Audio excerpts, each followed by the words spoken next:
Hi, I'm Derek. In this video, I'm going to be sharing with you how to get off the tools in your construction business.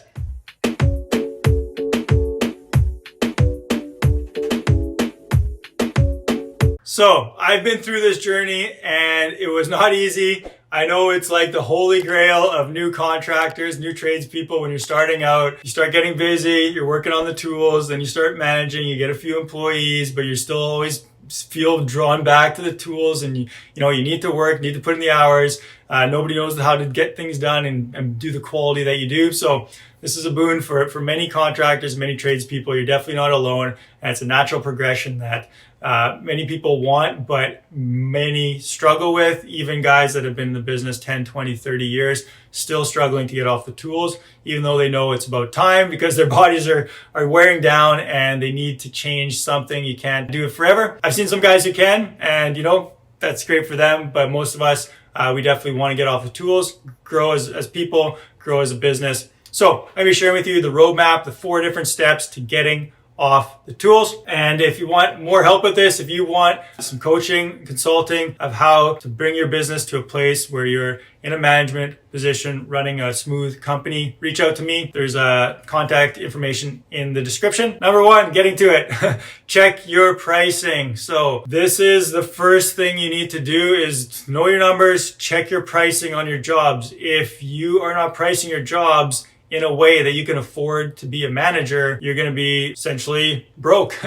And even if you are, have a few employees that are doing the work, once you step into that management position, if there is no money, if you're not profitable enough to pay yourself a salary as a manager, you're going to run into trouble. You can't grow a business that doesn't have enough money for management. So make sure you're pricing in a way that you can afford to step off the tools. That's the first thing. You need to have a profitable business. So check your numbers. Number 2, learn to lead. So it's a whole new set of skills. When you're on site and you're working with maybe a few employees, you're working on the tools, you're the foreman, you're the manager, the project manager, whatever. It's easy to lead in a situation like that. And the step to, leading people remotely, having a foreman, being a leader of leaders is a new skill set. It's going to take a new understanding from yourself. It's not something easy to learn. And the thought that you can just hire someone who's competent and, be off site and do your own thing, that doesn't happen overnight. You need to be able to lead people. And you also need a system in place in order for people to follow, and so that you are leading, but they have something to follow. Stuff is getting done and it's getting done the way that you want. So that's number 2, is learn to lead. Work on your leadership skills, because as you level up as a manager, things are going to change and you're not going to be able to have the insight on site like you normally do. So number 3, to getting off the tools, the next step is start small. So many guys, they want to be off the tools. So, they hire a foreman and boom, they're out, working on the business or whatever else, which is wonderful, but they jump the gun or they get pulled back because they need to, they get too much work, their foreman buggers off, whatever. So I suggest starting small, especially most guys, because they're so busy, they're so used to working on the tools that they don't even know what to do when they're not on site, constantly working, because you're so ingrained in your psyche. So take a afternoon off once per week, maybe take a Friday off once per week. Tell your employees, I'm not going to be on site this day. Give them a bunch of tasks, call them, check in with them, make sure stuff's still getting done. But remove yourself from site, give them some trust that they're still going to be getting things done while you are pulled off site. Take a day off, 1 per week. Start with that. After a while, maybe you can go 2 days off per week. Start small, and ramp it up. Don't go from being on site 5 days a week to now no, I'm not going to be on the tools anymore and just hiring a foreman, because that's too big of a jump generally, and it's too big of a transition. So start small, and also start small with your SOPs. Like I said before, you're going to need some sort of system in place, some sort of templates and procedures, standard operating procedures for your employees in order for them to, stay on track. This is another big challenge for many contractors is they've been on site, things run smoothly because you are awesome at what you do, whether that's, plumbing, siding, concrete, whatever. And I hear this a lot. I can't hire anybody that I can leave on site and trust. And that things get done, that they're doing proper quality, that they have the experience. Well, that unicorn probably isn't going to exist for you, or it's hard to find, or you're going to have to pay them a shit ton of money in order for them to, have someone who can manage and just run everything as good as you. So you need some sort of system, some operating procedures, training procedures, some sort of hiring procedures, even so you're getting the right people into those positions up front. And again, don't get overwhelmed with this. Start small. What's something simple? Don't need to go through nuts and bolts of how to put forms together or nail a wall together or,